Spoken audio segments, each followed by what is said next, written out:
各位叔伯兄弟，各位阿嬸阿姑，今日得間，聽我講段古仔，唔係講三國，唔係講西遊，係講我哋高州府石狗鎮一樁鎮年舊事。嗰件事隔咗幾十年，鎮上啲老人提起都仲要打個冷震。嗰年7月，熱得好離譜，熱到祠堂門口嗰兩樽石狗嘅石頭都好似攰出汗。嗰排鎮尾三嬸個心好煩，佢唔係煩世道，係煩祠堂裏頭嗰三炷香。三嬸喺陳氏祠堂睇門口，睇咗成世，無人無女，孑然一身，就靠住嗰間祠堂過日神。佢每日清早起身，掃地、抹神台、上香、換功果，做得10幾年，閉埋眼都曉得邊度有隻蟻。但嗰排佢發覺祠堂有啲嘢唔對路，每逢佢將新鮮嘅功果擺上去，過一晚，第二日朝早打開門，紙碟就潰空咗大半，有時係一燒肉，有時係3幾個蘋果，有時係成碟嘅油角，唔見咗就唔見咗，連個核都揾唔返。三嬸初時以為係啲衰仔，趁佢睇唔到，爬窗入嚟偷食。佢試過特登鎖實晒啲窗，換把新鎖，但第二日朝早，功果照樣冇咗。最奇怪嘅係，佢明明聞唔到有人嚟過嘅味，鎖頭又冇叫過，祠堂入面靜蠱鬼，連隻曱甴都冇。三嬸心驚驚，又唔敢同族長講，佢自己把口唔好，成日管唔住，間中偷食祠堂啲功果，自己貪嘴，點敢話俾人聽祠堂入面有偷食嘅嘢。佢心諗，費事人哋話我賊喊捉賊，倒米壽星，日子一日一日咁過。祠堂功果少嘅次數越嚟越多。有一晚，三嬸半夜扎醒，佢聽到祠堂嗰邊傳來一陣好細聲嘅落落聲，個聲唔似老鼠咬木，唔似茅叫，倒似係人喺度用手指甲慢慢刮緊木板。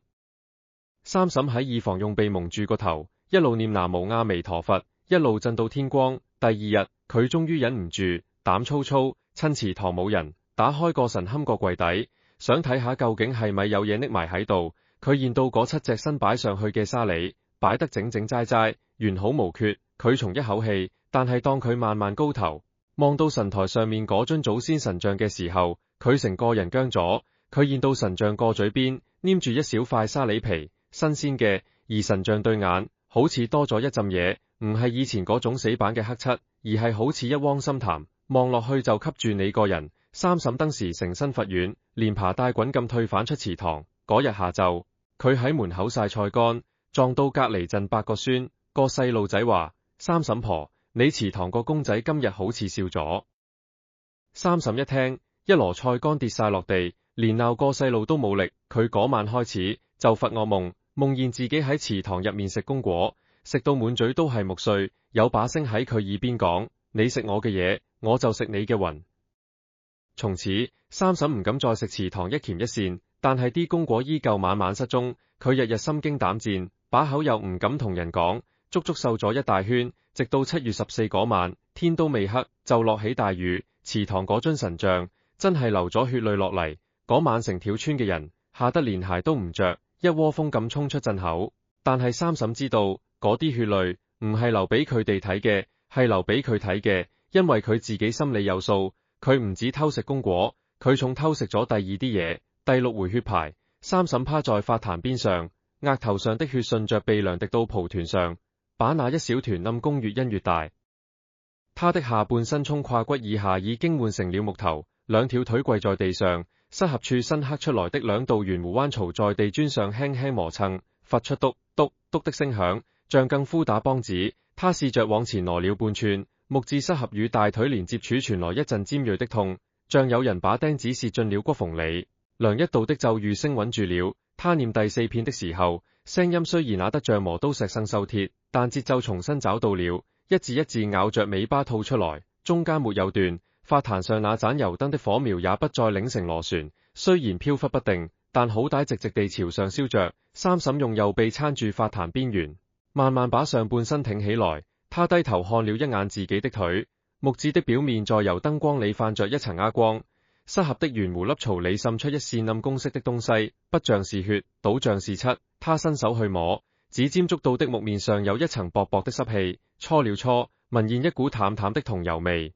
他年輕時在木器鋪幫過工，認得這氣味，是上了年份的舊木料受潮後滲出來的樹枝。他忽然想起祠堂裏那尊神像，每年梅雨天返潮，底座就會滲出同樣的桐油味。帶一點酸。鎮伯公說是樟木本身的柔性，如今他的腿也滲出了這個味，說明他的骨頭和血肉已經被替換得足夠深，深到連木頭里積了幾十年的東西都開始從他身上往外冒。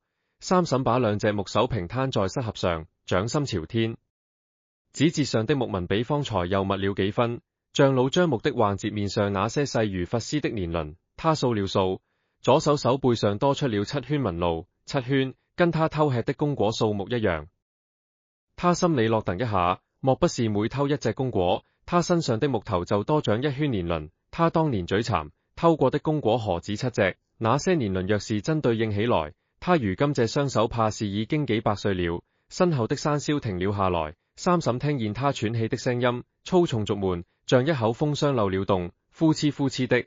他換了三嬸大半副身子，自己也累得不輕。梁一道的咒語像一道無形的牆，把他當在神像底座周圍。他要繞過那堵牆來取三嬸身上的東西，每取一寸都得費不少的力氣。三嬸利用這個間隙喘了幾口氣，感住後背那片換過的木板船在微微發燙，像日頭底下曬了一整天的老船板。他右眼餘光掃了一眼法壇上的香爐，第4支香燃了約莫1/3，時間才剛過丑時，船有將近2個時辰。山魈歇夠了，他這次沒有衝後面貼上來，而是從三嬸左側繞到了前面。三嬸的右眼瞥見一團暗影從他左肩斜上方探過嚟，像一根彎彎曲曲的老藤，尖端分着3叉，緩緩垂落到他面前的青磚地上。那3叉尖端的形狀他看清楚了，像3根木雕的手指，關節處刻着盤繞的雲紋，指甲是嵌進去的貝殼片，在油燈光裏微微泛着珍珠白。三嬸認得這個祠堂神像的右手食指、中指、無名指，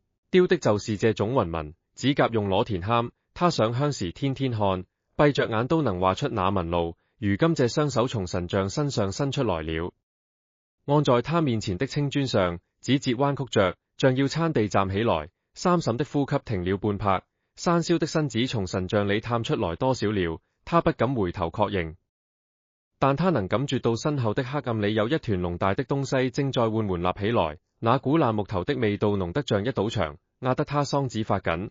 他聽見吱嘎吱嘎的木頭摩擦聲，像一座老屋的房梁在颱風天裏擰着勁。梁一道的咒語忽然加速了，字句像連珠炮似的衝嘴裏往外崩，腮幫子鼓得老高，額角的青筋布成了蚯蚓般扭動的凸起。法壇上那盞油燈跟着咒語節奏突突地跳，燈芯上爆出一串火星。山魈那隻木手猛地按在青磚上，3叉指尖溝進磚縫裏，攞電指甲刮得磚面吱吱響。三嬸看見那3根手指的根部從暗影裏露出來，連着一段手腕，手腕上雕着袖口的節奏，線條粗獷，是祠堂神像原原本本的工藝。那手腕按穩了，緊接着另一隻手也探了出來，按在他右側的青磚上，把他圈在中間。三嬸被2隻木手臂夾着，動彈不得。他仰起頭，右眼看見那團暗影裏垂下來一張臉，那張臉從高處俯視着他，眉眼是神像的模樣，但表情活了，嘴角呢出一個彎，跟他前幾日在神像面上看到的一模一樣，只是這張臉的下巴上旋在滴着東西，暗公式的黏稠的液體，一滴一滴落在他面前的磚地上，砸出小小的血花。三嬸嗓子眼發倒，想叫叫不出。那張臉湊近了，近到能看清上面每一道刻刀的痕跡，木紋在臉皮上蜿蜒，像老人臉上腫橫的皺紋。嘴角呢開的弧度裏塞着一點粉白色的東西，三嬸認出來了，是桃肉渣。山魈的嘴動了，含混的聲音從那像雕出來的木頭嘴唇間擠出來，像2塊木板互相生。換完了，該我了。他伸出3根手指的右手，朝三嬸的左臉探過來，那根食指的裸電指甲在他木化了的左臉頰上刮了刮，發出刮木頭的輕響。三嬸閉上右眼，感覺到那指尖從他顴骨往下，沿着下頜線滑到他下巴，停住了。梁一道的咒語聲猛地拔了個高調，像公雞打鳴似的尖了一下。山魈的手指縮了縮，但沒有完全收回去。三嬸聽見梁一道在咒語間隙裏憋着氣喊了一句：壓住他，別讓他碰你天靈盒。天靈盒，三嬸腦子裏嗡的一聲，原嚟山魈一直在找的是他頂門的骨頭，皮肉筋骨都換完了，最後要換的是頭頜骨。只要天靈盒被換了，他的魂就徹底壓不住他了。三嬸抬起2隻木手，用力握住了山魈伸過嚟的那根手指，他攢得死緊，木質掌心摩擦着裸田指甲，發出吱嘎吱嘎的銳響。山魈的手指往外抽了抽，三嬸不從手，他的木質落膊嘎吱作響，關節凹槽被扯得幾乎裂開，但他用盡全身力氣，把那隻手從自己下巴上擺開了。山魈發出一聲低沉的吼，像悶雷貼着地面滾過嚟，那橡木頭臉湊得更近，近到三嬸能看見他眼窩裏嵌的黑曜石珠子正在轉動，像活的眼珠一樣左右滾了兩圈，最後定在他臉上。三嬸對上那雙黑曜石的眼，忽然想起祠堂門口那尊還完好的石狗，他的眼珠子也是黑曜石嵌的，跟神像這雙一模一樣。他心裏一諗，石狗的眼睛是真物，神像的眼睛也是真物。當年同主雕的不止兩尊石狗，船把同樣的黑曜石嵌進了神像眼眶裏，作為第二道鎖。如今山魈從神像裏掙出半截身子，眼珠子船是真物，他自己拔不出來。三嬸不知哪裏來的力氣，從開攢住山魈手指的手猛地往上一探，一把扣住了神像左眼眶裏那顆黑曜石珠子，他使足了勁往外一拔，珠子沒動，嵌得極深。山魈發出一聲尖銳的嘶叫，整個身子往後縮，三嬸不從手，指甲扣進珠子和木框的縫隙裏，拼命叫。梁一道的咒語聲嘶啞地喊着，怎麼三嬸聽不清了？他滿腦子只有一個念頭，拔出來就能把它壓回去。他左手的木紋在指尖崩裂出一道道細縫，指關節嘎嘎作響。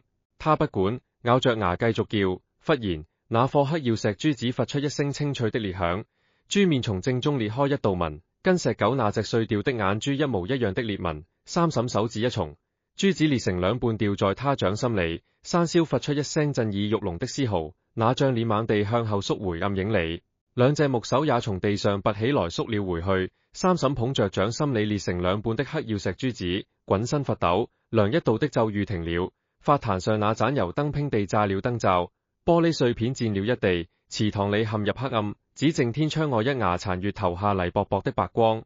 三嬸在黑暗裏引見山魈低沉的喘息聲從神像方向傳嚟，比方才更粗更急，像一頭被獵夾住後腿的野獸。他嘶嘶地漏着氣，含混的聲音斷斷續續，好，你挖我眼。我後面的話被一陣劇烈的木頭碎裂聲吞沒了。三嬸跪坐在原地，掌心裏兩半黑曜石珠子冰涼扎手。他忽然想起一件事，石狗左眼的珠子碎了之後，真物指甲掉了出來，神像這顆珠子也碎了。那嵌在他後面壓着山魈最後三成身子的東西，如今也從了。梁一道在黑暗裏喘着粗氣開口：三嬸，你把珠子溝出嚟乾灑。三嬸張了張嘴，才發現自己左邊半漲臉的嘴唇也已經木化了，說話漏風，含含糊糊的。我以為溝咗佢就，他是震眼。梁一道的聲音裏帶着一絲壓不住的顫抖。兩顆黑曜石珠子是最後一道扣。石狗碎了，神像這顆船鎖着，你溝了他。山魈最後那三成，今晚子時之前就能全掙出來。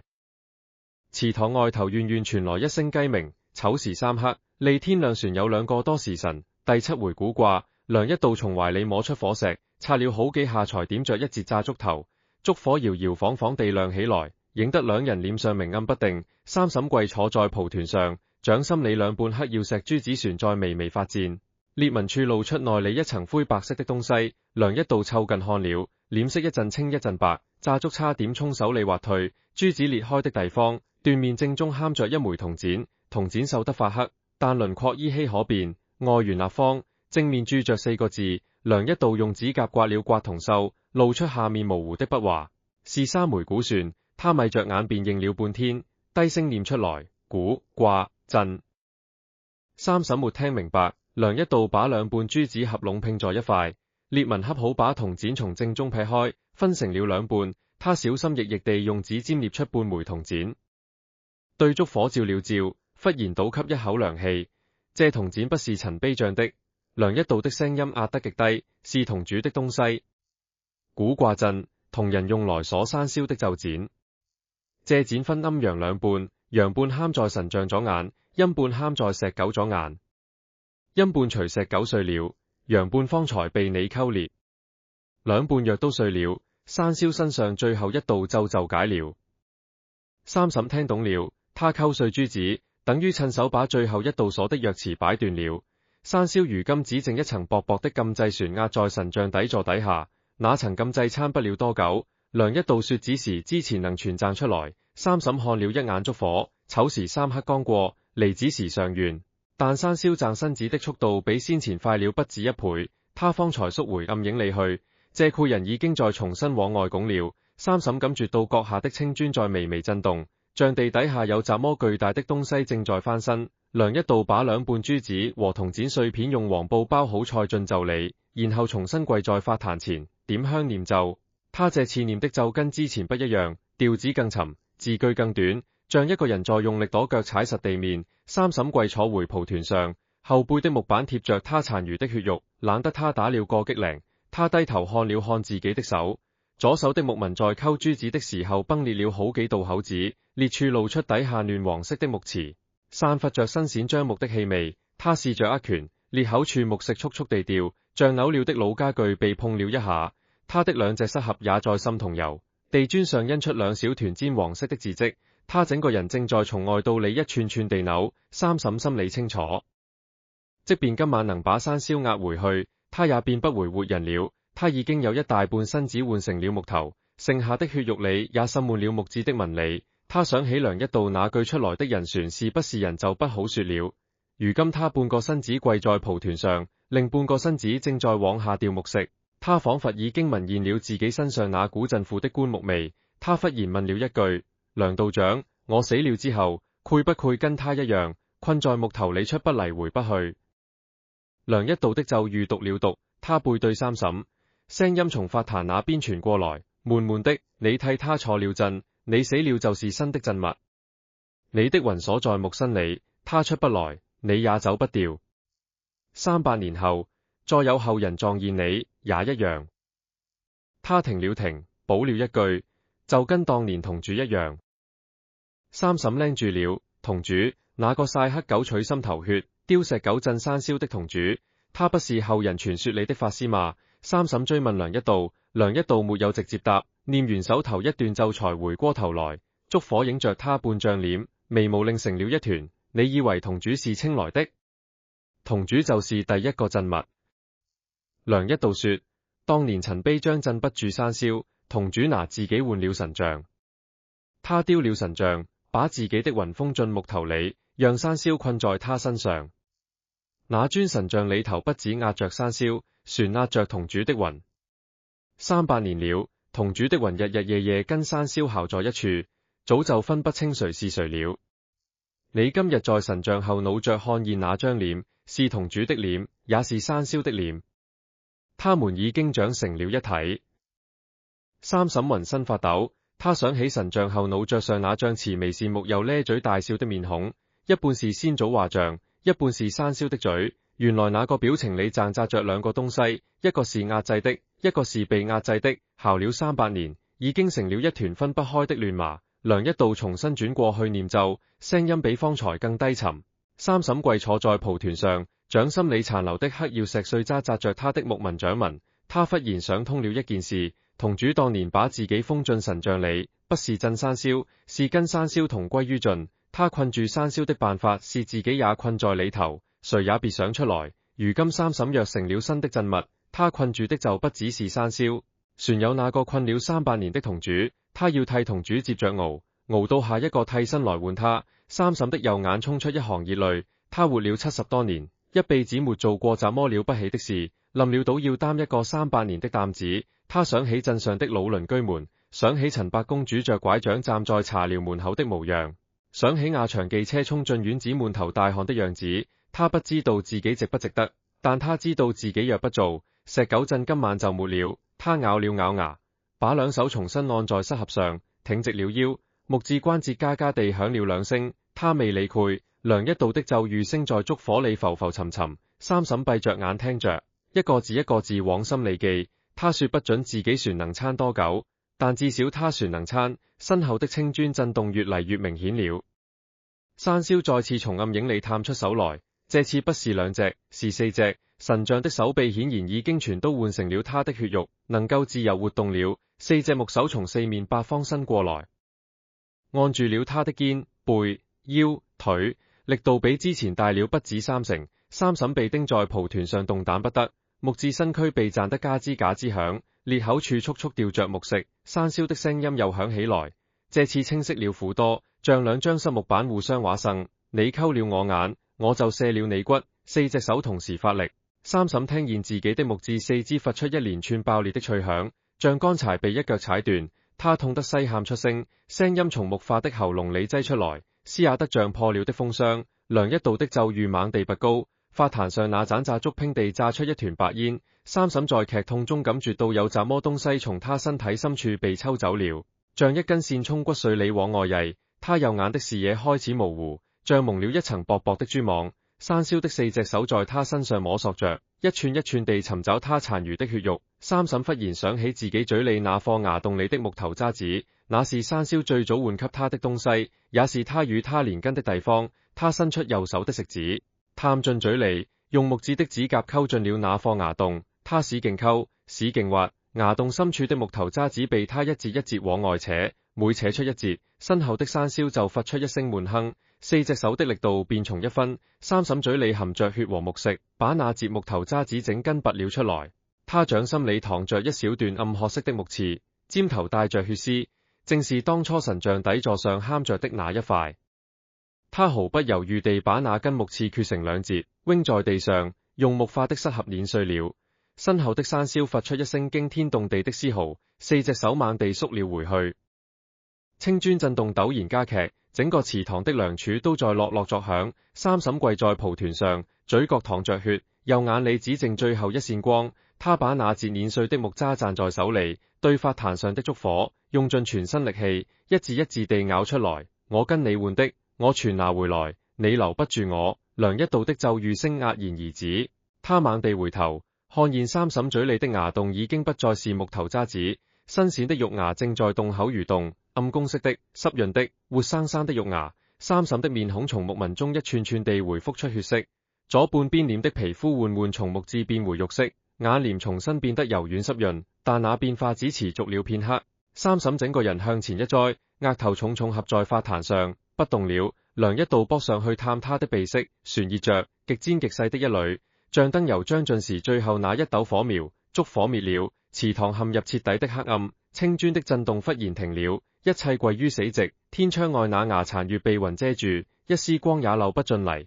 梁一道跪在黑暗裏，懷裏抱着半人半木的三嬸，聽見自己心跳如擂鼓。祠堂門外忽然傳來一聲狗吠，緊接着是第二聲、第三聲，整個石狗鎮的狗同時叫了起來。那叫聲穿透黑暗，尖利刺耳，像在追着什麼東西咬。梁一道從門縫裏往外看，月光重新透出來，照在祠堂門口兩磚石狗上。左邊那隻獨眼空洞洞的，但右邊的石狗黑曜石的眼珠子裏映出了一道人影，那影子扣留着，正一步一步從祠堂方向朝鎮外走。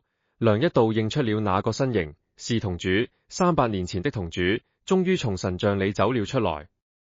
第8回同主。梁一道推開祠堂大門追出去的時候，月光已經把門口的青石板照得清清楚楚。那道扣女的影子已經走到了茶寮旁邊的榕樹下，步子不快不慢，但每一步都跨得級大，像踩在雲上，腳不沾地似的。梁一道攢着半截炸竹追了幾步，月光底下看清了那人的輪廓，一身黑褐色的粗布衣裳，不是清朝的款式，也不是明朝的，更古拙，袖子寬大拖地，衣擺上掛着些碎皮子和骨頭墜子，頭髮披散着，花白的一頭亂髮被夜風吹得往後飄。那人沒有回頭，但梁一道看見他的背影在月光下顫了一下，像打了個寒戰。鎮上的狗船在叫，此起彼伏。那條身影走到榕樹底下停住了，扣女的腰慢慢直起來，雙臂舉過頭頂，像伸了個長長的懶腰。梁一道聽見他的關節發出一連串啪爆響，跟三嬸方才木化時一模一樣。那人直起腰之後，身形拉長了許多，不再是扣留着的樣子，肩胼寬闊，站得不挺。梁一道捏着手裏的半截炸竹，腳步釘在青石板上，不敢再往前。那人忽然轉過身嚟，月光正照着他的臉，梁一道看清了那張面孔，心裏翻了個。那臉的輪廓跟祠堂神像一模一樣，高顴骨，寬下頜，額頭平闊，但皮膚是活人的顏色，泛着狗不現日頭的蒼白。他的眼眶裏沒有眼珠，兩隻眼窩拗下去，深刻的兩個洞，朝梁一道的方向望着。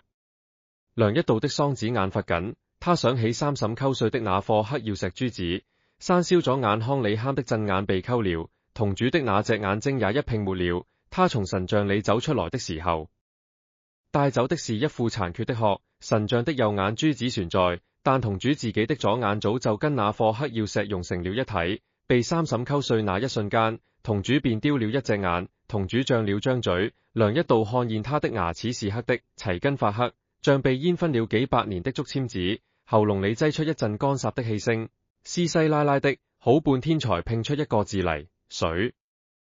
梁一道靈了一瞬，轉身跑回祠堂以防，從三嬸的灶台上摸了一隻粗瓷碗，舀了半碗涼水端出來。他猶豫了一下，船是端着碗走到榕樹底下，把碗放在同主腳前3尺遠的地方，退了2步蹲下。同主慢慢地蹲下來，一雙枯瘦的手捧起粗瓷碗，嘴唇貼住碗緣，喝得很慢。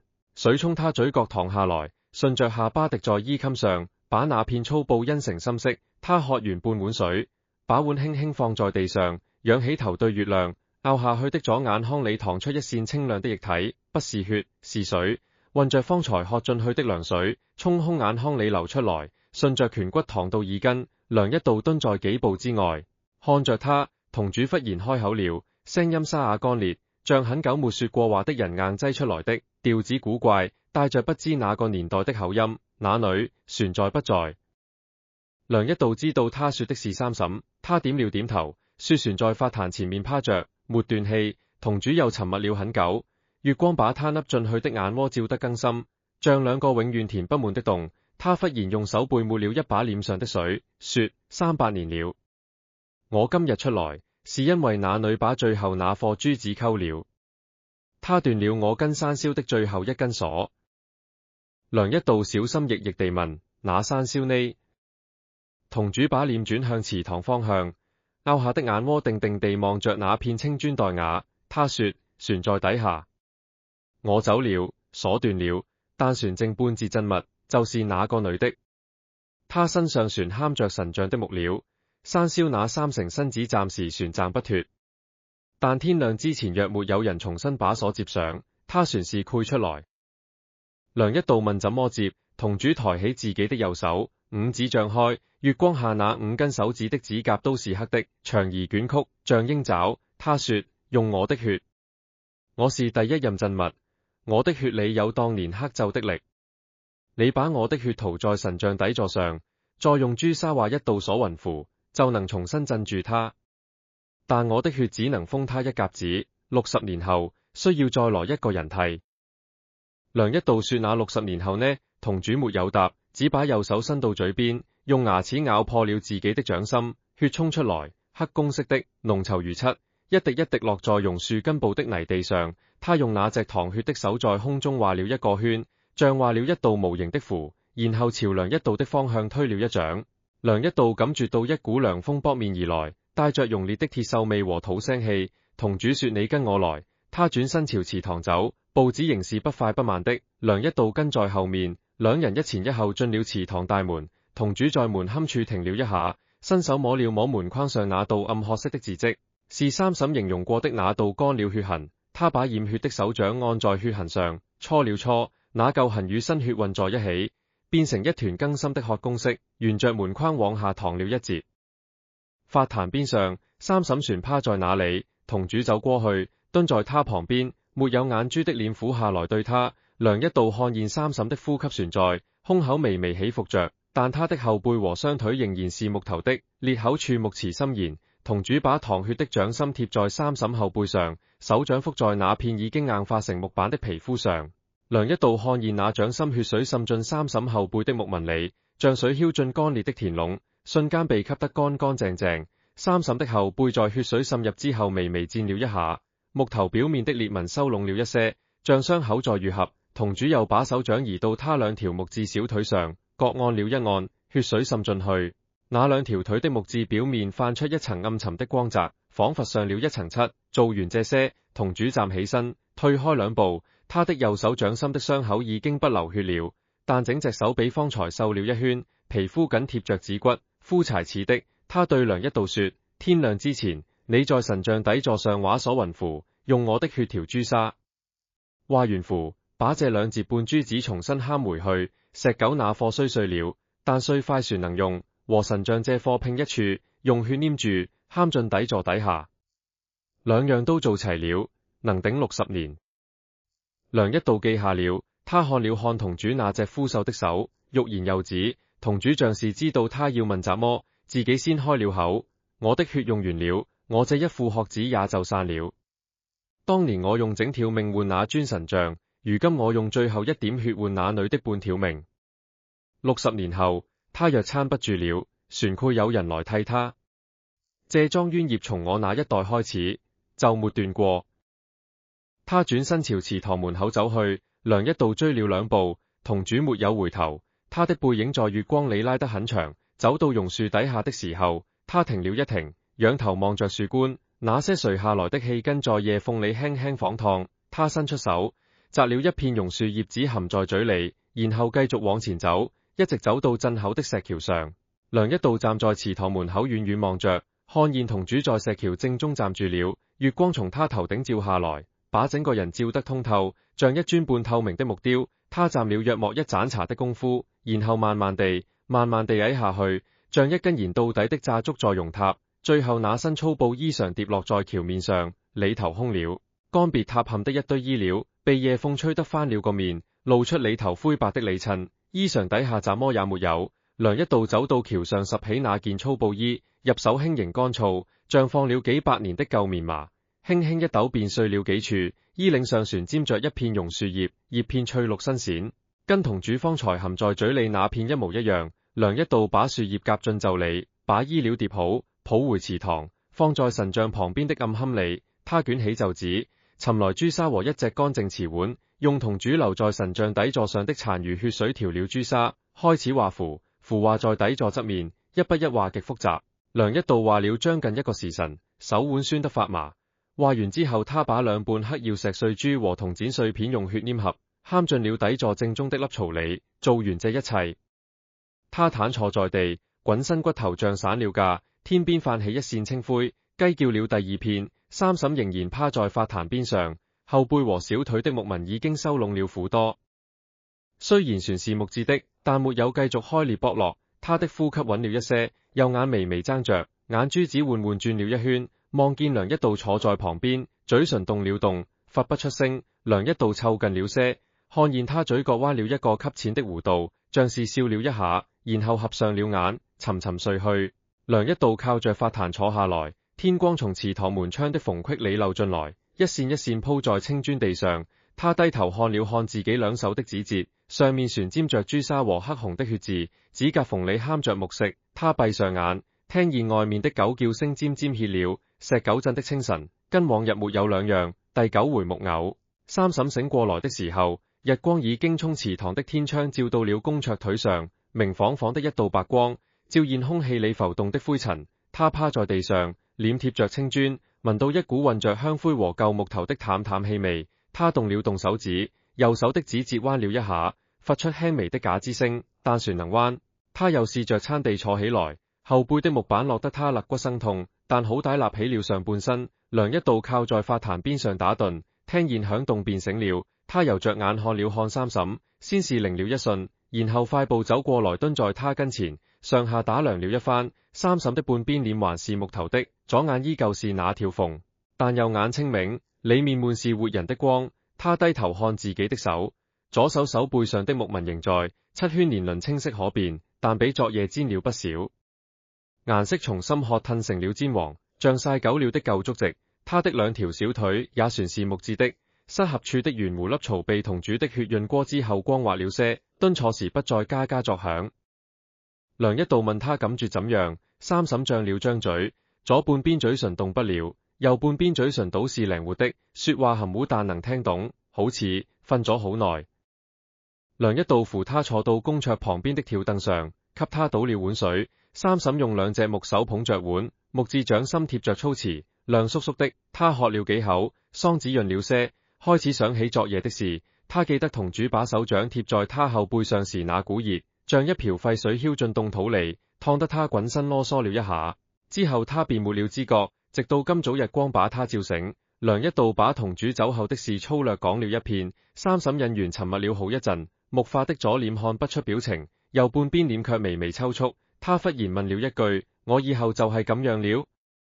梁一道沒有正面答，只說同主的血封了他身上的木化，暫時不攰再往裏擴散，但他已經換掉的那些皮肉骨，便不回人了。他往後便是半人半木的，左手和兩條小腿永遠都是樟木的質地，後背那塊木板也攰跟着他一輩子。三審低頭看着自己的左手，拇指如食指的關節處刻着兩道細細的紋紋，是神像上那一套雕工。他試着用右手去摸左手的掌紋，木質面光滑微亮，指甲合是半透明的琥珀色，映着日光像一小塊蜜渣。他用指甲敲了敲左手手背，篤篤篤，清脆像敲木魚。他忽然笑了一下，右半邊嘴角彎起來，左半邊嘴角僵着不動，整張臉變成了一個半笑半不笑的古怪表情。梁一道看着他的臉，心裏頭不是滋味。他說鎮上的事旋沒跟陣伯公細說，他得去一趟族老家，把昨夜的事交代清楚。三審點了點頭，說你盡管去，我一個人在祠堂歇着。梁一道猶豫了一下，船是起身走了。祠堂門從外面帶上，門縫裏漏進來的日光收窄成一條白線。三審一個人坐在公桌旁的條凳上，日光從早上的斜照變成了正午的直射，在地上畫出一塊明晃晃的方格子。他伸手去接那光，木質的掌心被曬得微微發暖，手背上7圈年輪在強光底下顯出深淺不一的色差，像7道箍在手腕上的細環。他掃了一片又一片，確實是7圈，每一圈都代表一隻公果。他偷過的那些公果，如今都變成了他身上的年輪，跟着他一塊人老了。他忽然想起一件事，昨夜同主把血塗在他後背上的時候，他後背上那片木板滲進血水後仿佛厚實了一些，像是多了一層雜麼東西覆在上面。他反手去摸後背，指尖觸到的仍舊是硬邦邦的木面，但木面底下似乎多了一層軟薄的東西，像隔着一層皮。他用力按了按，那層軟薄的東西微微彈了一下，像活肉。三審靈了，他想起昨夜同主的話，說他的血能換他半條命。這半條命是不是意味着他那些被換掉的骨肉並未有徹底消失，只是被同主的血封在了木頭底下，等60年後鎖符失效了才能重新活轉？他不知道，也未人能告訴他。梁一道是道士，但他沒見過同主這種鎮物，更未經歷過活人跟木頭互換的事。三審把思緒收回來，從條凳上起身，木質小腿踩在青磚上咚咚響。他走得很慢，每一步都要先穩住膝蓋才挪另一隻腳。他走到神像前面，仰頭看着那尊木雕，神像的面孔已經不再流血的，但眼角到下巴那道暗紅色的線還留在那裏，像一道永遠乾不透的淚痕。神像的嘴唇合攏了，嘴角平直，沒有上翹也沒有下撇，恢復了往日那副木然無表情的樣子。神像的左眼眶空着，黑曜石珠子被三審溝碎敲沒了底座，如今只剩下一個黑洞洞的腔，像一隻永遠閉不上的眼。三審對神像站了很久，他想起自己10幾歲嫁到石狗鎮，頭一回來祠堂拜先祖，看見這尊神像時心裏發戌，覺得那雙黑曜石的眼珠子總在盯着他看。後來日子久了便習慣了，每天上香掃地，對那張木頭念念叨些家常瑣碎，像對一個不會說話的親人。幾十年下來，他跟這尊神像之間有一種說不清道不明的屬稔。他曉得他那一年漆面起皮，那一年底座受潮發霉，那一年梅雨天木紋裏滲出一股酸濕的桐油味。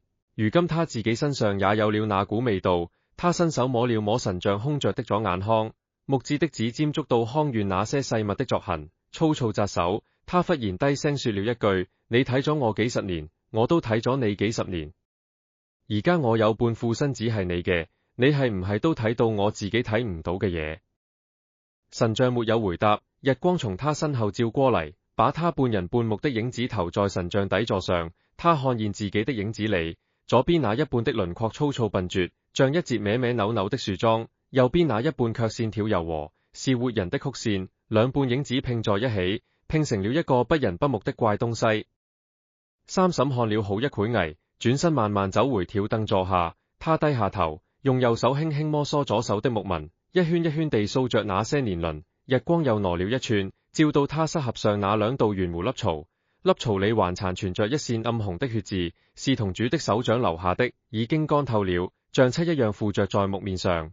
他用手指刮了刮，血漬紋絲不動。祠堂外傳來腳步聲，三嬸抬頭，看見陳伯公拄着拐杖推開半扇門走進來，後頭跟着阿祥。陳伯公看見三嬸的樣子，拐杖等在地上半響未動，嘴唇泣動了好幾次才擠出一句：你仲好嘛？三嬸點了點頭，右半邊嘴角彎了一下，說好着呢，死不了。陳伯公拄着拐杖走到他面前，伸出布滿老繭的手摸了摸他的左臉，木質的臉頰冰亮滑膩。陳伯公的手抖了一下縮回來，眼眶裏泛了一層水光。三嬸拍了拍他的手背，木質的掌心篤篤響。他說別哭，我船能看祠堂，船能上香掃地，就是以後上供果得別人替我擺，我手硬，怕把果子捏爛了。陳伯公別過臉去，用袖子擦了一下眼睛。阿祥站在門口不敢進來，兩隻眼睛直直地盯着三嬸的左手，嘴角抿得緊緊的，日光又挪了一寸，已經到了公桌腿根。三嬸往門外望了一眼，鎮上的炊煙正從各家的屋頂升起來，白蒙蒙的，跟往常沒雜麼兩樣。他坐回條凳上，兩隻手平放在膝合上，掌心朝上，木質的左手和玉色的右手並排擱在一起，像兩件不搭界的東西被人硬湊成了一對。他忽然輕聲說了一句：60年後，但願有人記得我。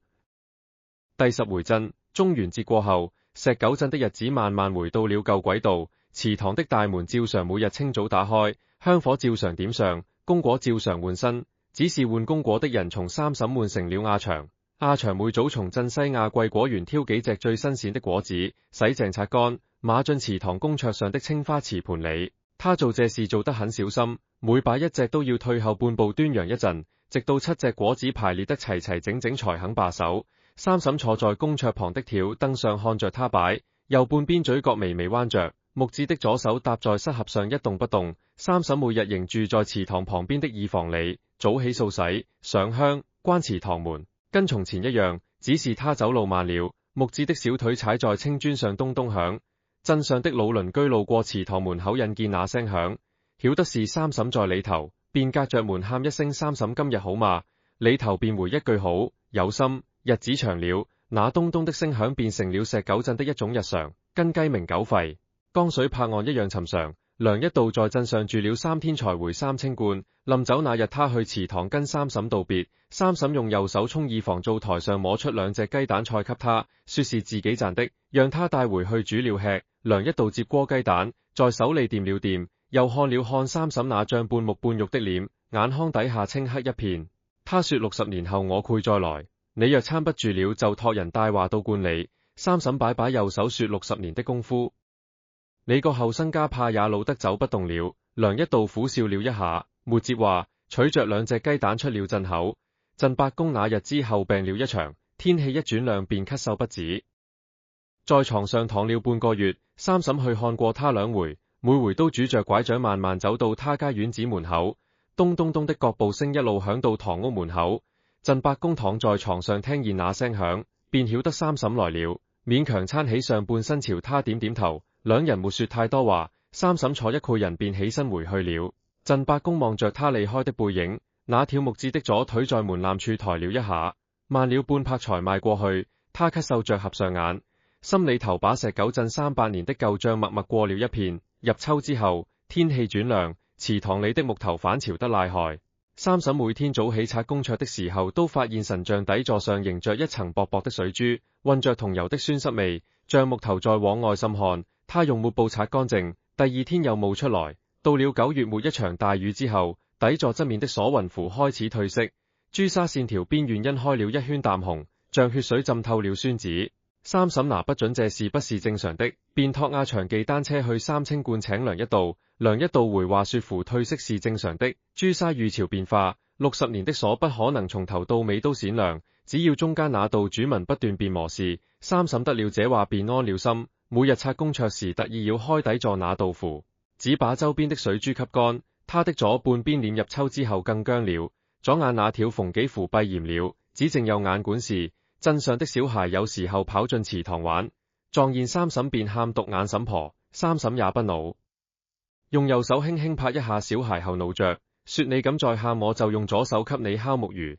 小孩見他那隻木屐左手作勢舉起來，便笑着跑開了。日子到了臘月，天冷得早，三嬸在耳房裏生了炭爐子，每日坐在爐旁剝花生。他的左手雖然木屐，但只自旋能彎，只是剝花生殼時總是使不上力，一合就把人大殼一塊人捏碎了。他試了幾回便放棄了，改用右手慢慢剝，左手只負責捧着碗。他坐在爐火邊剝着花生，聽見外面鑑江的水聲比夏天細了苦多。冬天水煎，石頭露出來一片，水流從石縫間穿過時發出重重的聲響。除夕那日，鎮上的人來祠堂上香祭祖。鎮伯公病愈後出了門，拄着拐杖站在祠堂門口迎客，精神頭看着船好。三嬸沒有出來，他坐在耳房炭爐旁邊剝花生，聽着外面人來人往的腳步聲和寒暄聲。他聽見阿祥的聲音在祠堂裏響着，說功果擺好了，7隻砂糖骨，子子都甜。他聽見鎮伯公咳嗽了兩聲，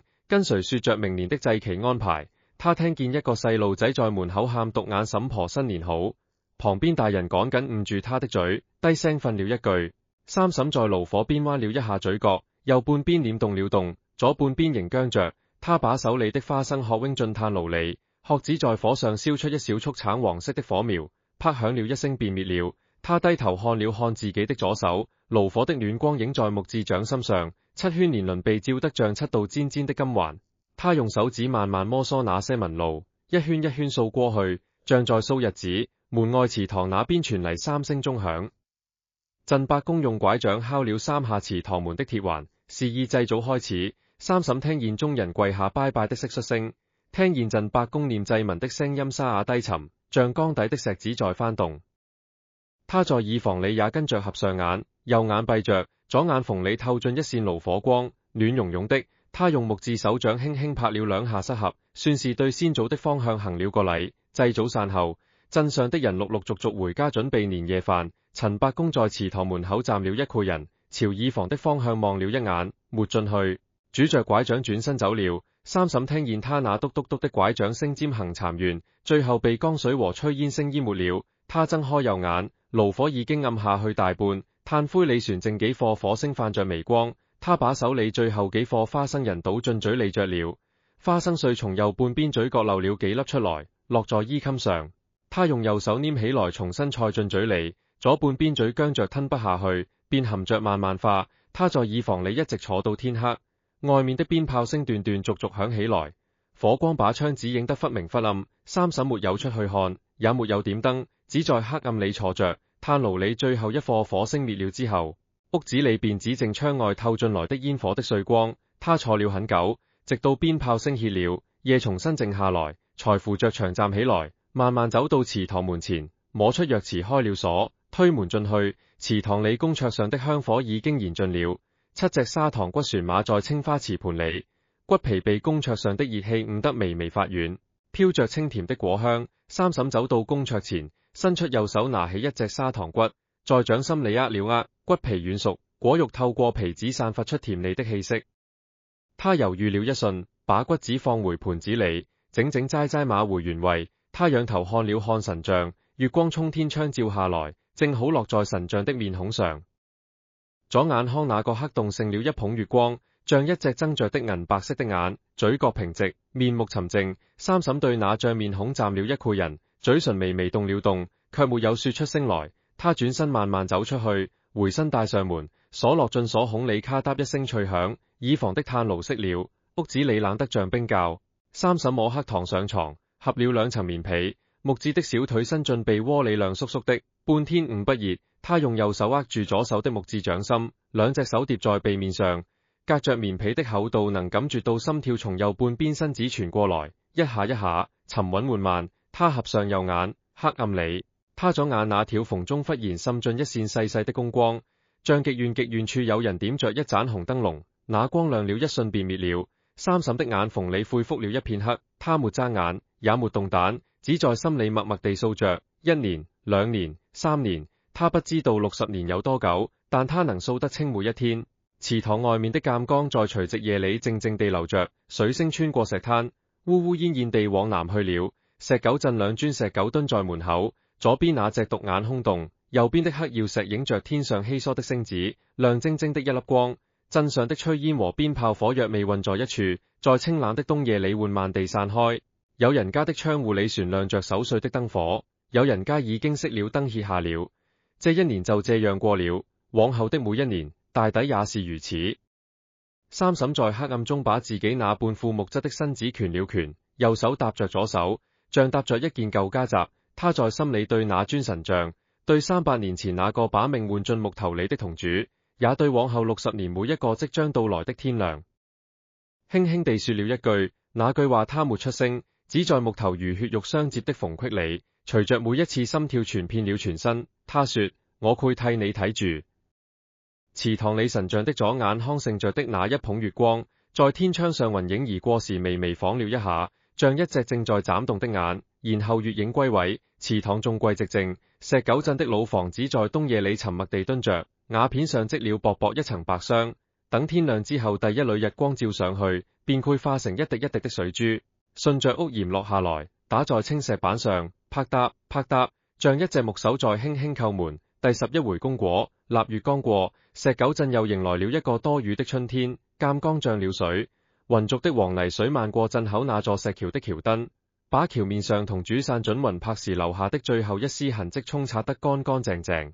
阿祥隔3差5去祠堂換功果，發現神像底座側面的鎖魂符比秋天又淡了些，中間那道主紋倒還穩着，只是兩邊的符紋已經模糊得快看不清了。他去三清觀問梁一道，梁一道黏着山羊胡說無事，符紋本就是用來換沖朱砂的，褪了也不礙事。阿祥便放了心，照舊每日清晨擺上7隻新鮮功果。三嬸的身體在入春之後有了些奇怪的變化，她的左手背上的7圈年輪開始緩慢地褪色，從煎黃變成近乎透明的米白，像被水泡久了的竹子，紋路淡得幾乎看不見。她右半邊臉的皮膚也出現了一道極細的紋路，從顴骨斜斜挖到下頜，顏色淺褐，形狀跟她左手背上的年輪一模一樣。那天她端銅鏡照臉的時候看見了那道紋，靈了好一會藝。她用右手指尖去摸，皮膚光滑柔軟，紋路並沒有下陷，只是浮在表面的一層淺色。她忽然明白了，那些年輪正在從她的左手轉移到她的右臉，山燒留給她身上的皺痕正在緩慢地移位游走，像水面上欣開的油花，從一處飄到另一處。她不知道這意味着怎麼，但心裏隱隱覺得不安。她去問鎮上的老郎中，老郎中隔着老花鏡看了看她臉上的紋路，又看了看她的左手，說這不像病，倒像是皮下的色氣在走動。她開了幾副驅風的草藥，三嬸喝了半個月，紋路沒有消退，反而往耳根方向延伸了一小截。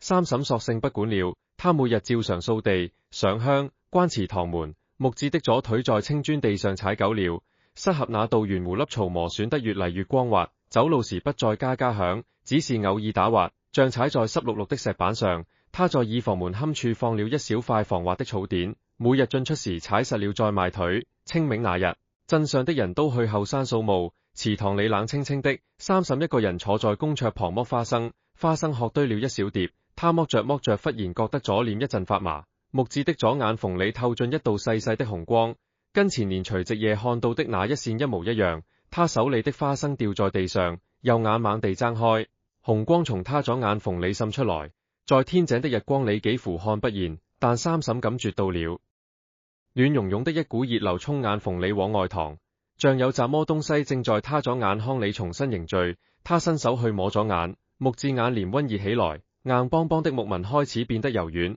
像被火烤過的風炸。他慌了，撐着條凳站起來，咚咚咚走到水缸邊，舀了一瓢涼水潑在臉上，左臉的灼熱感緩了緩，但那道紅光未有完全退去，在他左眼縫裏一閃一閃的，像心跳的節律。三嬸靠在缸沿上喘了好一會藝，忽然想起一件事，同主說過，他的血能鎮60年，如今才過了2年多，按說不該有異動，但同主也說過，他的血是從自己殘存的肉身裏榨出來的，本來就不多，那60年也苦是最理想的情形，實際能撐多久，誰也沒試過。鎖魂符褪了色，符紋模糊了，再加上他身上的年輪在游走，這些徵兆連在一起，三嬸心裏打了個突。他把涼水潑過的左臉擦乾，重新走到神像前面仰頭看着，神像空着的左眼眶裏沒有月光，只有天井漏下來的午後天光，明晃晃一片白。但三嬸盯着那空框看了一個人，忽然覺得那白色裏似乎又凍着一絲極淡的暗紅，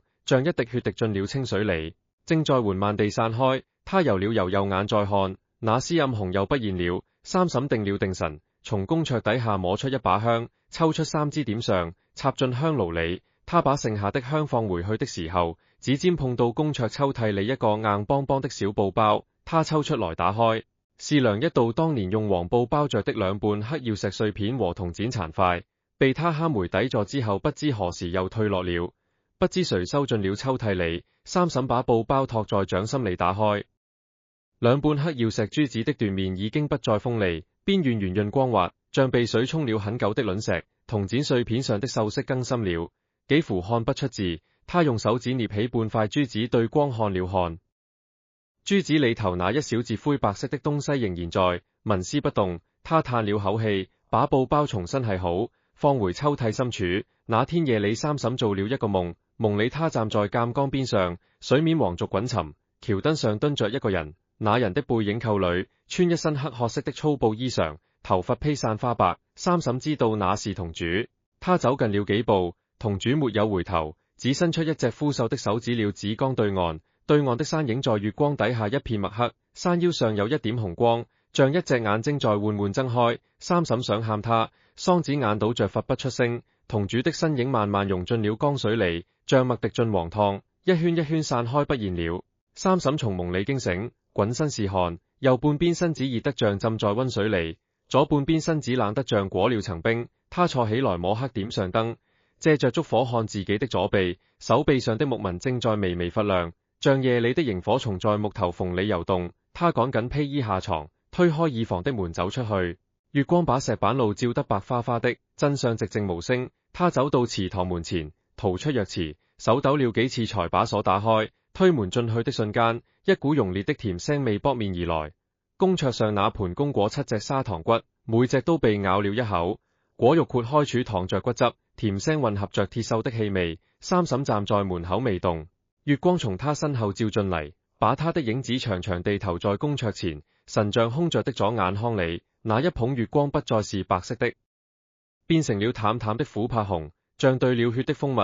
紅光從眼眶裏淌出來，沿着神像的臉頰留下一道細線，滴在公桌上，啪嗒一聲，砸在砂糖骨的果肉上，濺起一小團暗紅的水花。三嬸倒吸一口氣，他退後半步，木質的左腿在門檻上絆了一下，打了個趔趄。他穩住身子，右手攢緊了門框，盯着神像左眼眶裏那團逐漸變濃的紅光，聽見自己心臟在胸腔裏咚咚咚地撞着。公光裏隱約浮出一個輪廓，黑褐色的衣裳，披散的花白頭髮，一隻深凹的眼窩正對他。同主的臉在神像的左眼眶裏慢慢凝聚起來，像墨水在宣紙上緩緩洇開的形狀。他的嘴唇動了動，三嬸聽見一個極輕極遠的聲音從神像的方向飄過嚟，像風穿過枯樹枝頭的烏煙。日子短了，你準備。紅光猛地一脹，然後驟然熄滅，神像的左眼眶重新變回空洞洞的黑，月光也恢復了清冷。公桌上7隻被咬過的砂糖骨各自淌着骨汁，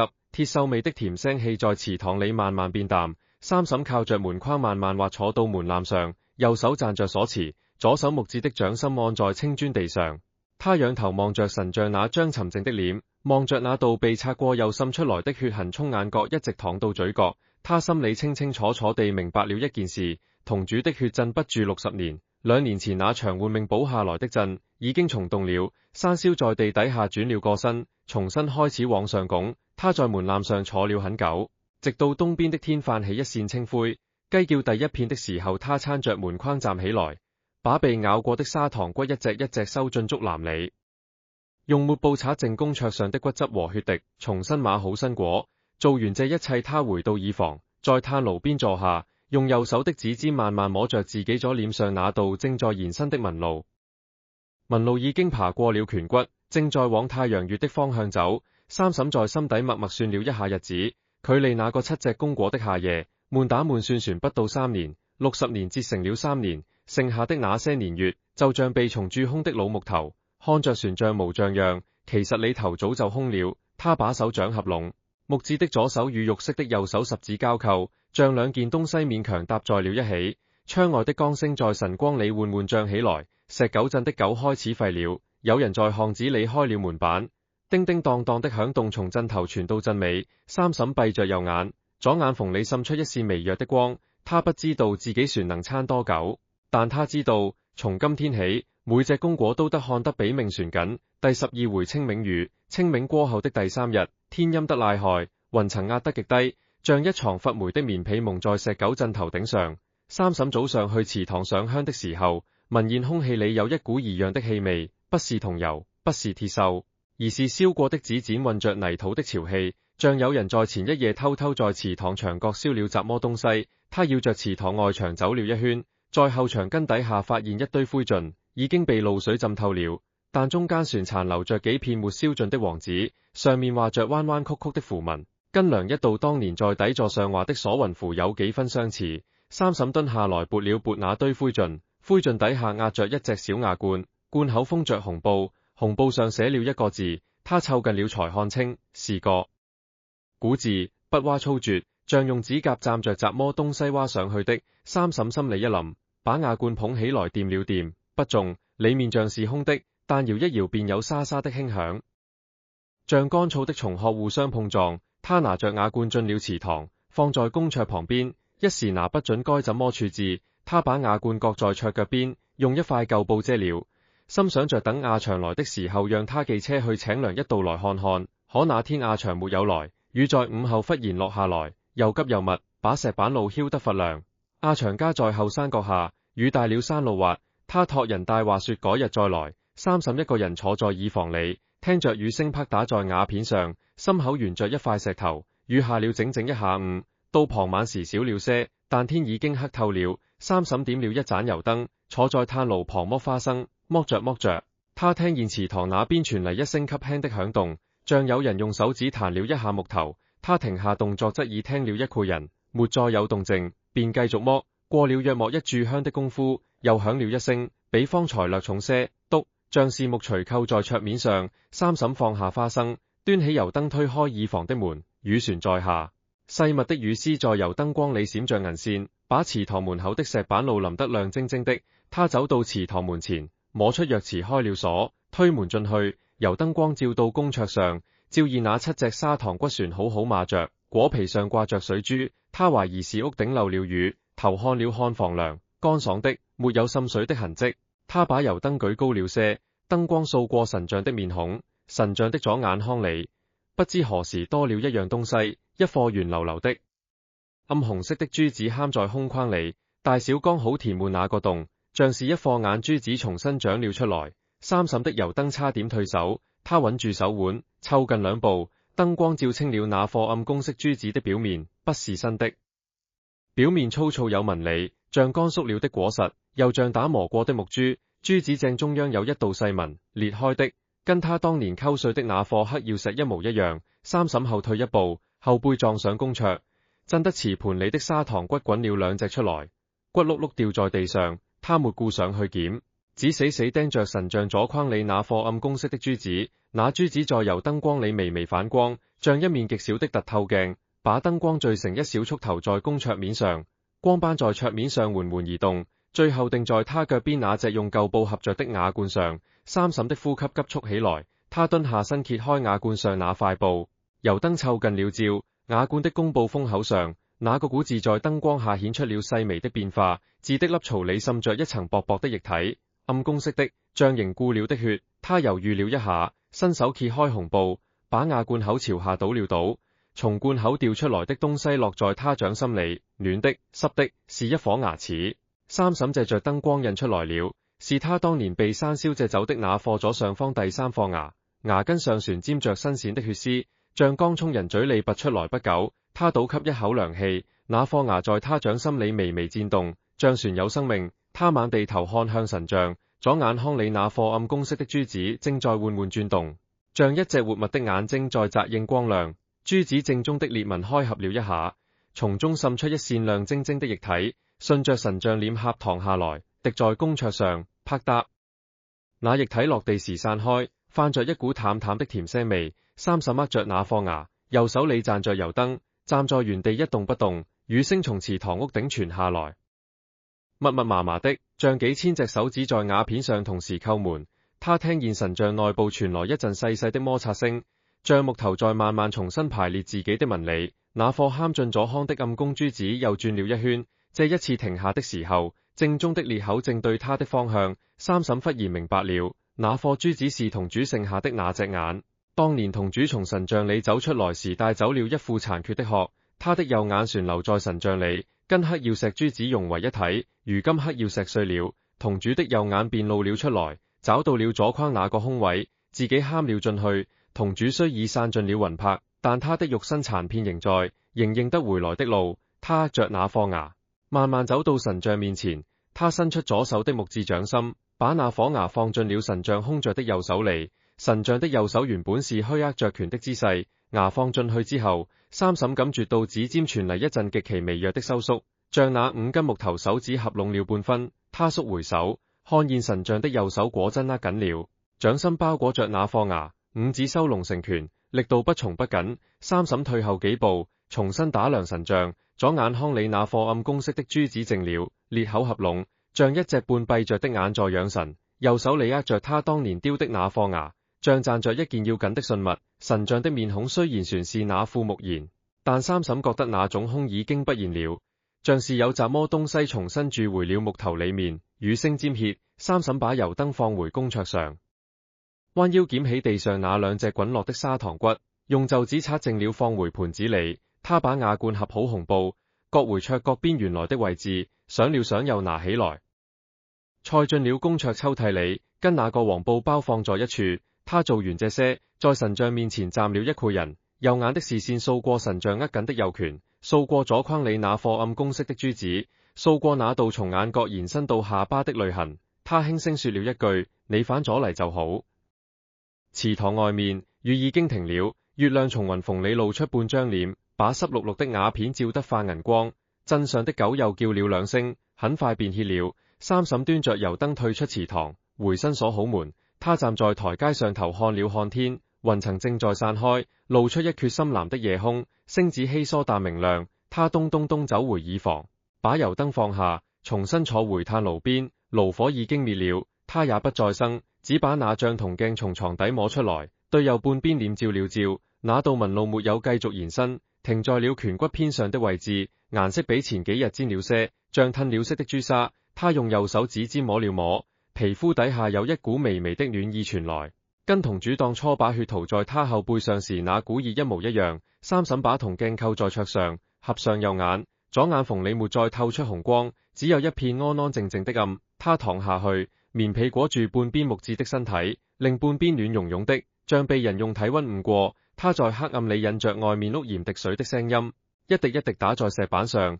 節奏均勻而綿長。他心裏想着神像右手裏那顆牙，想着同主嵌進咗康的那隻眼，想着300年前那個把自己封進木頭裏的銅人法師。他散盡了魂魄，肉身殘片卻還認得路，沖江邊又走回了祠堂，把自己剩下的一點東西重新歸了位。三嬸不知道這是好是呸，但他覺得那座空了3年的神像，從今夜起終於不再是一個空殼子了。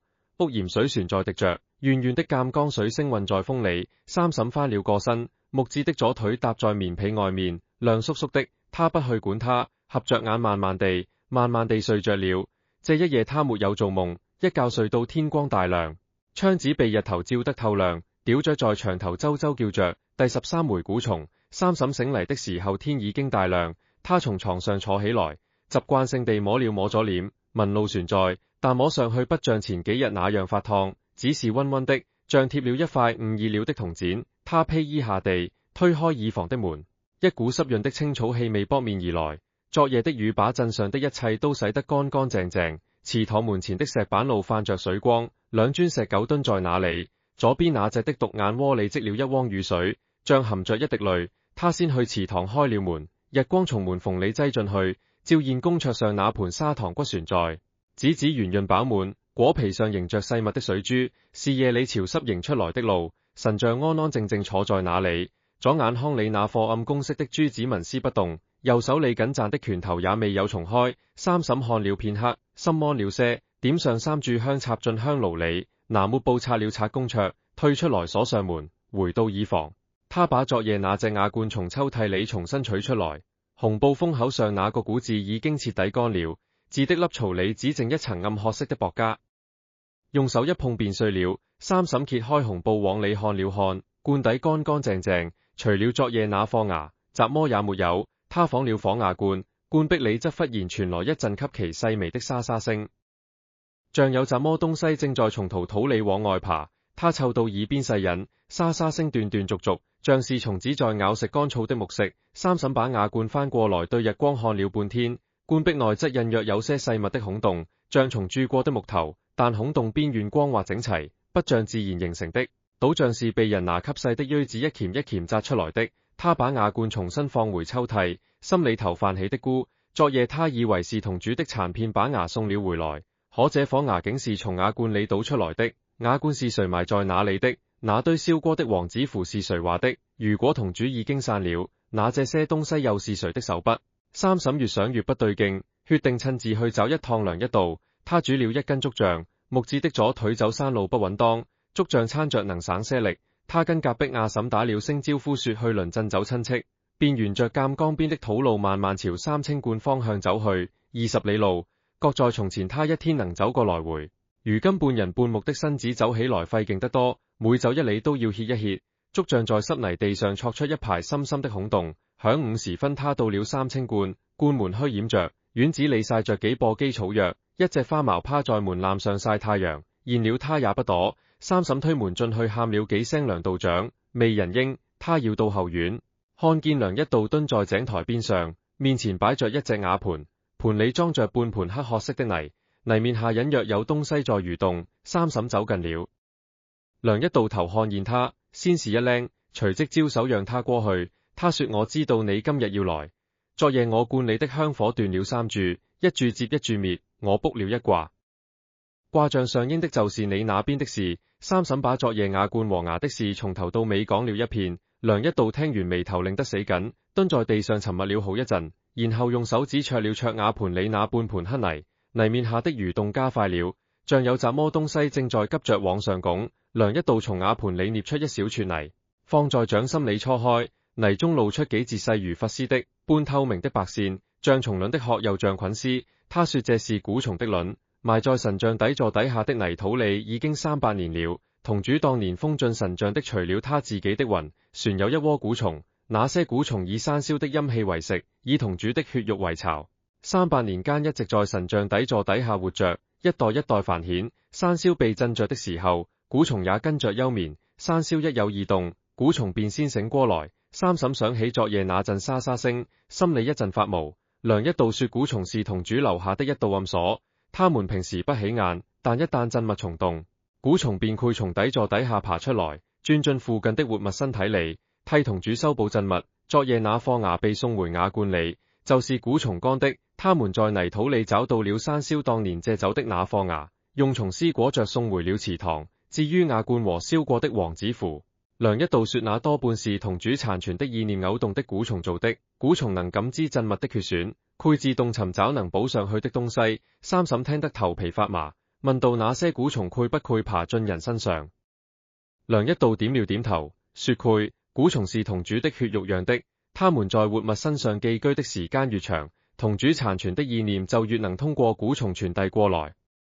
當年同主把自己的魂封進神像的時候，就已經算好了一步棋。他雖不能親自鎮守60年，但他留下的蠱蟲會替他修補、雍慈，甚至尋找下一個替身。昨夜瓦罐裏的牙就是他們送嚟的，因為那顆牙上旋殘留着三嬸的陽氣，蠱蟲把牙送回神像手裏，就等於把那點陽氣也送回去壓住了山魈的一次掙扎。三嬸問：那我身上有沒有蠱蟲？梁一道看着他那條木質的左手和半木的左腿，猶豫了一下才答：同主血塗在你後背上那些蟲子就跟着血一塊人進去了。你身上那些正在游走的年輪，就是蠱蟲在替你重新分配山魈的咒痕。他們把咒痕從你的左手挪到右臉，是因為左手木化程度太深了，咒痕留在那裏會加速木料扭爛，所以蠱蟲正在把咒痕往你上有血肉的地方移，用活肉讓住它，拖慢扭爛的速度。三嬸低頭看着自己右半邊臉上那道淺褐色的紋路，原來那不是胚氏，是蠱蟲在幫他續命。他沉默了好一會兒，又問了一句：蠱蟲會把我變成洞主嗎？梁一道搖了搖頭，說蠱蟲身上只有同主殘存的意念，沒有完整的魂魄。他們會按同主的舊習慣去擁護鎮物，但不會讓你變成他。你仍是你自己，只是身上多了一窩蟲子替你乾活。三嬸引完這句話，不知該從口氣旋是該發毛。他在井台邊坐了一個人，花毛順着他的角話打轉，他伸手去摸貓背，右手的指頭插進毛毛裏，暖洋洋的毛咪着眼呼嚕起來。三嬸低頭看着毛，忽然說：梁道長，我身上有一窩蟲，我以後船係唔係人？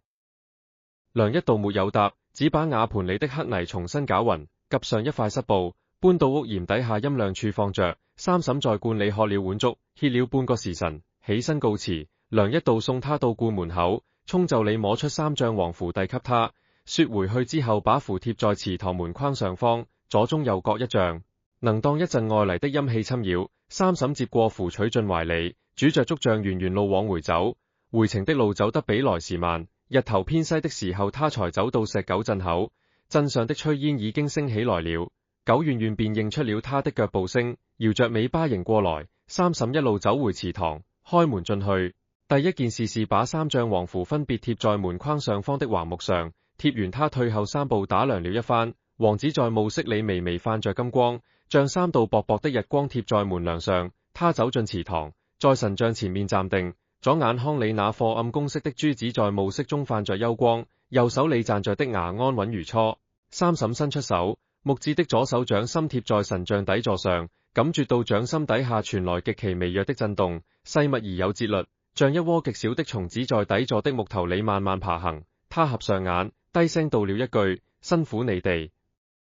掌心裏的震動似乎默了一瞬，然後恢復如常。三嬸收回手，轉身走出祠堂，在暮色裏鎖好門，咚咚咚地走回耳房。他把竹杖靠在門邊，坐在炭爐旁，用右手摸了摸左臉那道紋路，紋路溫溫的，安靜地伏在皮膚底下。窗外天色暗下來，鎮上亮起了燈火，鑑江水聲在夜裏變得清晰起來。烏烏煙煙地淌過鎮口的石橋，三嬸在爐邊坐了很久，直到夜徹底深了才起身吹燈上床。他躺下的時候，把左手搭在胸口，木頭掌心貼着心跳的位置，感覺到那些細密的震動正在他的骨骼與皮肉之間緩慢地走着，像一序小小的看不見的行者在替他守着某條看不見的邊界。他在黑暗裏睜着右眼，左眼縫中一片沉靜，鎮上的狗沒有再叫，江水的烏煙聲慘漸變成了均勻的節奏，像一首沒有歌詞的搖籃曲。三嬸慢慢合上眼，任那些細密的震動包裹着他半人半木的身子，在黑暗中一點一點沉下去。次年正月15，三嬸照例開了祠堂門，供桌上7隻供品，阿祥換了一盤蒸糕，雪白軟糯，碼得齊齊整整。三嬸把糕盤擺正，退後2步，頭看了一眼神像，左框裏那顆暗公式的珠子安安靜靜，右手的拳頭也沒有重開。他伸手摸了摸神像的底座，掌心底下那一層細密的震動存在，平穩而規律，像一窩蟲子睡得正沉。他從供桌抽屜裏摸出那隻瓦罐，紅布封口已經乾透了，那個古字只剩一道尖尖的凹痕。三嬸把瓦罐抱到祠堂門口，在石狗旁邊蹲下來，用手在泥地上挖了一個坑，把瓦罐埋進去，填上土，拍實。他起身的時候，竹杖戳在土上，留下一排深深的印子。左邊那磚石狗的獨眼窩裏積着一小片乾枯的落葉，他伸手撈出嚟放在石狗腳邊，露出窩底一層光滑的釉面，是雨水長久沖刷之後留下的包漿。做完這些，三嬸拄着竹杖慢慢走回耳房，他坐在炭爐邊剝花生。右半邊臉那道紋路已經極尖了，不湊近了看幾乎瞧不見。剝着，他忽然聽見祠堂那邊傳嚟一聲級輕的響動，橡木錘扣在青磚上，篤。他停下手裏的活計，側耳聽了一個人，沒再有聲音了。他笑了一下，把花生仁丟進嘴裏嚼了，含混地說了一句：嗰陣時偷食公果係我唔啱，你哋都係呢間祠堂嘅鬼。